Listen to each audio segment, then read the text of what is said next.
આજના સાંજના પેન્શન સમાચારમાં વાત કરવાના છીએ. ગુજરાત રાજ્યના તમામ નિવૃત્તિ પેન્શનો માટે આજ તારીખ 27 જૂન 2026ની સાંજે આવી અગત્યની માહિતી. જો તમે ગુજરાત રાજ્યના પેન્શનધારક મિત્રો છો તો તમારા માટે આજનો આ વિડીયો ઉપયોગી બનશે. પેન્શન બાબતે, સરકારી કર્મચારી બાબતે, નિવૃત્ત કર્મચારી બાબતે હરેક અગત્યની માહિતી આપણી આ ચેનલ એટલે ગુજરાતી સાહિત્ય વિદ્યાકો ચેનલ પર પ્રોવાઈડ કરવામાં આવશે. તો આપણી ચેનલને સબસ્ક્રાઈબ કરી લેજો અને વિડીયોને લાઇક કરી લેજો. તો ચાલો જાણીએ વિગતવાર માહિતી મિત્રો. તો જે ગુજરાત રાજ્યના જે નિવૃત્તિ કર્મચારી છે તેમના માટે એક અગત્યની માહિતી, અગત્યની ઇન્ફોર્મેશન લઈને આવે છે. શું છે સંપૂર્ણ ચર્ચા આજના વિડીયોમાં કરવાના છીએ. વિડીયો એન્ડ સુધી બનાવી રહેજો મિત્રો. નવા ફુગાવાના આંકડાને રાજ્ય સરકારે કર્મચારીઓ અને પેન્શનો માટે જુલાઈ 2026થી મોંઘવારી ભથ્થા ડીએમાં વધારો થવાની શક્યતા વધારી છે. 8મા પગાર પંચ દ્વારા વ્યાપક પગાર પેન્શન માગણીઓની તપાસ ચાલુ રાખતી વખતે આ સંભવિત પગલું વચગાળાની રાહત આપી શકે છે. તો મિત્રો તમે જાણો છો કે જુલાઈ મહિનામાં જે ડીએ વધારો જોવા મળી શકે છે. આ વખતે 3%નો ડીએ વધારો થાય તેવી શક્યતા જોવા મળી રહી છે. આમ 8મો પગાર પંચ દ્વારા વ્યાપક પગાર પેન્શન માગણીની તપાસ ચાલુ રાખતી વખતે સંભવિત પગલું વચગાળાની રાહત આપી શકે છે. જ્યારે લાખો રાજ્ય સરકારના કર્મચારી 8મો પગાર પંચની મોટા પગાર સુધારની ભલામણની રાહ જોઈ રહ્યા છે મિત્રો, ત્યારે મોંઘવારી ભથ્થા ડીએ વધારો તરીકે નાની પણ તાત્કાલિક રાહત ઘણી વહેલી મળી શકે છે. લેબર બ્યુરો દ્વારા જાહેર કરાયેલા તાજેતરના ફુગાવાના આંકડાની એવી અપેક્ષા મજબૂત બનાવી છે કે રાજ્ય સરકાર કર્મચારીઓની પેન્શનની જુલાઈ 2026થી ડીએ વધુ વધારો જોવા મળી શકે છે. આમ મિત્રો આના માટે સ્પષ્ટ થાય છે કે જુલાઈ મહિનો આવી રહ્યો છે તેમાં ડીએ વધારો થવાની શક્યતા 100% જોવા મળી રહી છે. કારણ કે ડીએ વધારો જોવામાં જે જુલાઈ મહિનામાં ડીએ વધારો જોવા મળી શકે છે મિત્રો. આ સંભવિત વધારો એવો સમય થયો છે કે જ્યારે કર્મચારી સંગઠન 8મો પગાર પણ સમક્ષ મજબૂત દલીલ કરી રહ્યા છે અને વધતા હોવાના કારણે જીવનની ખર્ચ સતત વધ્યો છે અને પગાર ખરીદ શક્તિને બળી પડી છે. આમાં મિત્રો એ કહેવામાં આવી રહ્યું છે કે જે ખરીદ શક્તિ નબળી પડી છે અને જે ખર્ચ વધારે જોવા મળી રહ્યો છે, તેથી ડીએ વધારો કરવું અગત્ય બની શકે છે.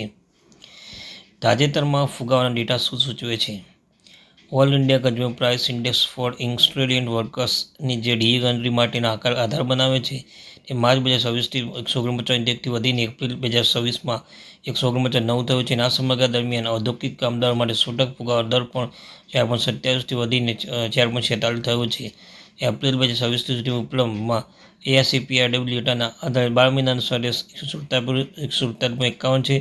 2016ની બેઝ અને 2001ના બેઝ રૂપાની કરવા માટે 2.88 લિંકિંગ ફેક્ટર લાગુ કર્યા પછી ડીએ ગણતરી લગભગ 62.51% થાય છે, જે 63% સુધી રાઉન્ડ ઓફ થવાની સંભાવના છે. વર્તમાન ડીએ દર 60% હોવાથી આ સૂચવે છે કે કેન્દ્ર સરકારના કર્મચારી ડીએમાં 3%નો વધારો જોવા મળી શકે છે. જો કે અંતિમ દર મે અને જૂન 2026થી AICPI આંકડા ત્યારબાદ કેન્દ્રીય મંત્રીમંડળ દ્વારા મંજૂરી પર આધારિત રહેશે મિત્રો.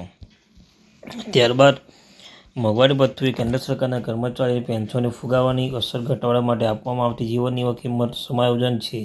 જ્યારે ખોરાક, રહેઠાણ, પરિવહન, આરોગ્ય સંભાળ અને અન્ય આવશ્યક ખર્ચ જેવી દૈનિક જરૂરિયાતો ભાવમાં વધારો થાય છે, ત્યારે ફુગાવા વલણો આધારે ડીએ સમાનતાએ સુધારવામાં આવે છે. અને 8મો પગાર પણ સમક્ષ કર્મચારી સંગઠન દ્વારા કરવામાં આવતી મુખ્ય દલીલોનો આ એક પણ છે. કમિશન સુપરત કરેલા પોતાના મેમોરેન્ડમ ઓલ ઇન્ડિયા પ્રાઇસ એનપીએસના એમ્પ્લોઈઝ ફેડરેશને દલીલ કરી હતી કે હાલમાં પગાર ગણતરી ધોરણ જૂના છે, કારણ કે જૂના ધારણોમાં આધારિત હતા અને આજના ઘરના ખર્ચને પૂરતા પ્રમાણ કેપ્ચર કર્યા નથી મિત્રો.